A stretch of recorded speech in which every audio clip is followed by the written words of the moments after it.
Class 7-এর রায় ও মার্টিনের প্রশ্নবিচিতা বই থেকে দ্বিতীয় পর্যায়ক্রমিক মূল্যায়নের পরিবেশ ও বিজ্ঞানের 6 নম্বর স্কুলের প্রশ্নগুলোকে সমাধান করব। একের প্রথম প্রশ্ন, সমতল দর্পণে আলোক রশ্মি লম্বভাবে আপতিত হলে প্রতিফলন কোণ হবে 0 ডিগ্রি।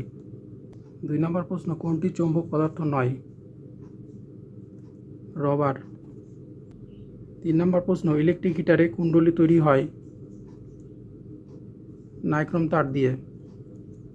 সূচিছিদ্র ক্যামেরার ছিদ্র বড় হলে প্রতিকৃতি অস্পষ্ট হবে। 5 নম্বরের প্রশ্ন হচ্ছে, পরিবেশ বান্ধব শক্তি নয়, তাপ শক্তি। 2-এর প্রথম প্রশ্ন, রংধনুর শেষ বর্ণটি বেগুনি। কোন প্রতিফলনে বস্তুর প্রতিবিম্ব গঠিত হয়? নিয়মিত প্রতিফলনে। 3 নম্বরের প্রশ্ন, ছায়ার সৃষ্টি আলোর কোন ধর্মকে প্রকাশ করে? ছায়া পড়ার কারণ আলোর সরল রেখা চলাচল করা ধর্ম। 4 নম্বরের প্রশ্ন, একটি তরল জীবাশ্ম জ্বালানির নাম লেখো। পেট্রোলিয়াম। 2টি চুম্বক পদার্থের নাম লেখো। লোহা, নিকেল। বৈদ্যুতিক বাল্বে যে তারটি জ্বলে তার নাম কি? ফিলামেন্ট।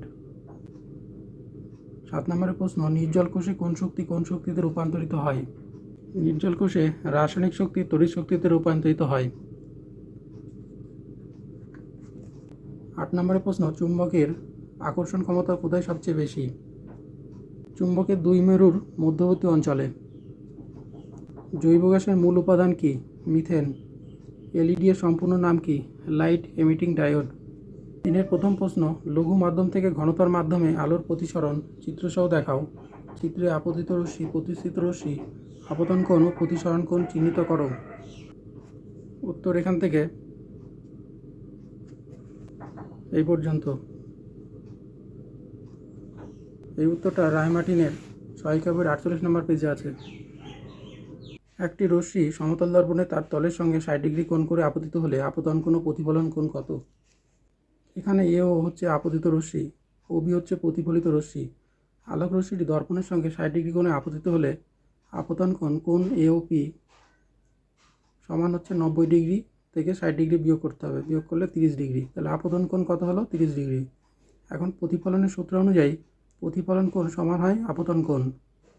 তাহলে কী হবে? অতএব কোণ পিওবি সমান কোণ এওপি, এই কোণটার এই কোণটা সমান সমান কত? 30 ডিগ্রি। আপতন কোণ 30 ডিগ্রি, প্রতিফলন কোণ হচ্ছে 30 ডিগ্রি। 1.22 মিটার লম্বা একজন বালক একটি বড় আয়না থেকে 1.5 মিটার দূরে দাঁড়িয়ে আছে। বালকটির কাছে তার প্রতিবিম্বের উচ্চতা কত? প্রতিবিম্ব তার থেকে কত দূরে অবস্থিত? আমরা জানি যে আয়নার ক্ষেত্রে প্রতিবিম্বের উচ্চতা বস্তুর উচ্চতার সমান হয়, তাই বালকটির প্রতিবিম্বের উচ্চতা হবে 1.22 মিটার। প্রতিবিম্বের উচ্চতা সমান বস্তুর উচ্চতা সমান কত? 1.22 মিটার। সমতল আয়নার ক্ষেত্রে প্রতিবিম্ব আয়না থেকে ঠিক ততটা দূরে গঠিত হয় যতটা দূরে বস্তু আয়না থেকে অবস্থিত। যেহেতু ছেলেটি আয়না থেকে 1.5 মিটার দূরে দাঁড়িয়ে আছে, তাই প্রতিবিম্ব 1.5 মিটার দূরে গঠিত হবে। সুতরাং প্রতিবিম্ব ও ছেলেটির মধ্যে দূরত্ব হবে 1.5 মিটার যোগ 1.5 মিটার সমান কত হবে? 3 মিটার। অতএব ছেলেটির কাছে তার প্রতিবিম্বের উচ্চতা 1.22 মিটার এবং প্রতিবিম্বটি ছেলেটি থেকে 3 মিটার দূরে অবস্থিত। 3 নম্বর প্রশ্ন, দুটি সেলের ব্যাটারি, একটি বৈদ্যুতিক বাল্ব ও তার সহযোগে একটি বদ্ধ বর্তনীর চিত্র অঙ্কন করো।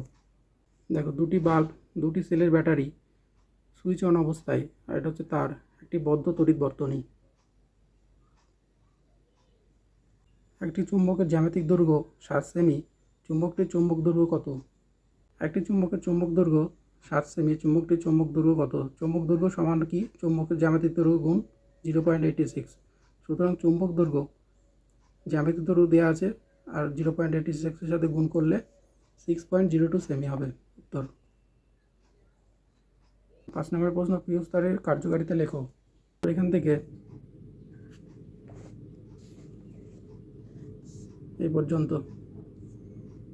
এটা ছায়া প্রকাশনীর সহায়িকা বইয়ের 85 নম্বর পেজে আছে। 6 নম্বরের প্রশ্ন, একটি চুম্বকের চিত্র অঙ্কন করে চুম্বক দৈর্ঘ্য উদাসীন অঞ্চল চিহ্নিত করো। দেখো, চুম্বকের চিত্র। চুম্বকের দুই মেরুর মধ্যবর্তী সরলরেখীয় দূরত্বকে বলা হয় চুম্বক দৈর্ঘ্য, আর মাঝখানের অংশটাকে উদাসীন অঞ্চল বলা হয়। 4 প্রশ্ন, জৈব শক্তি কিভাবে মানব জীবনে কাজে লাগানো যায়? উত্তরটা এখান থেকে এই পর্যন্ত। এটা রায় মার্টিনের সহায়িকা বইয়ের 125 নম্বর পেজে আছে। অথবা দিয়ে যে প্রশ্নটা আছে দেখো, পিউষ স্যারের কার্যনীতি লেখো। এই উত্তর এখান থেকে এই পর্যন্ত। এটা রায় মার্টিনের সহায়িকা বইয়ের 102 নম্বর পেজে আছে। লাইফ সায়েন্সের আগের প্রথম প্রশ্ন, দুটি পর্বের মাঝের অংশকে বলে পর্বমধ্য। দ্বিতীয় প্রশ্ন, ফুলের যে অংশ ফলে পরিণত হয় তা হলো ডিম্বাশয়। 3 নম্বর প্রশ্ন, একটি যৌগিক ফল হলো এঁচোড়। শ্বাসমূল সৃষ্টিকারী একটি উদ্ভিদ হলো সুন্দরী। 2-এর প্রথম প্রশ্ন, পরাগ মিলনের পর ফুলের কোন অংশটি ফলে এবং কোন অংশটি বীজে পরিণত হয়? ফুলের ডিম্বাশয় বা গর্ভাশয় ফলে এবং ডিম্বক বীজে পরিণত হয়। 2-এর দ্বিতীয় প্রশ্ন, একবীজপত্রী বীজ কাকে বলে? যে সমস্ত বীজে একটি মাত্র বীজপত্র থাকে তাকে একবীজপত্রী বীজ বলে, যেমন ধান, গম, ভুট্টা প্রভৃতি। পাতার প্রসারিত চ্যাপ্টা অংশকে কি বলে? পত্রফলক। 4 নম্বর প্রশ্ন, অভিস্রবণের একটি শর্ত লেখো। অর্ধবেদ্য পর্দার উপস্থিতি আবশ্যক। 3-এর প্রথম প্রশ্ন, সাপ কেন প্রায়ই জীব বের করে? উত্তর এখান থেকে এই পর্যন্ত।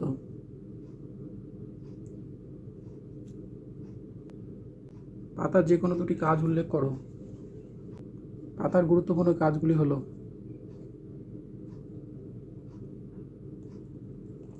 3 নম্বর প্রশ্ন, মেদভেদী অঙ্কুরোদ্গম কাকে বলে? উদাহরণসহ লেখো। মেদভেদী অঙ্কুরোদ্গম। উত্তর এখান থেকে এই পর্যন্ত। উদাহরণ দেওয়া আছে, কুমড়ো, তেঁতুল, বিন, তুলো বীজের মেদভেদী অঙ্কুরোদ্গম ঘটে। 4 নম্বর প্রশ্ন, কাণ্ডের দুটি কাজ লেখো। উত্তর দেখো, কাণ্ডের কাজ অনেকগুলো পয়েন্ট দেওয়া আছে, দেখে নিতে পারো। 3-এর 5, একটি কাতলা মাছকে সমুদ্রের জলে ছেড়ে দিলে কি হবে? উত্তর এখান থেকে এই পর্যন্ত। 4 নম্বর প্রশ্ন, একটি আদর্শ মূলের চিত্র অঙ্কন করে বিভিন্ন অংশ চিহ্নিত করো। আদর্শ মূলের চিত্র।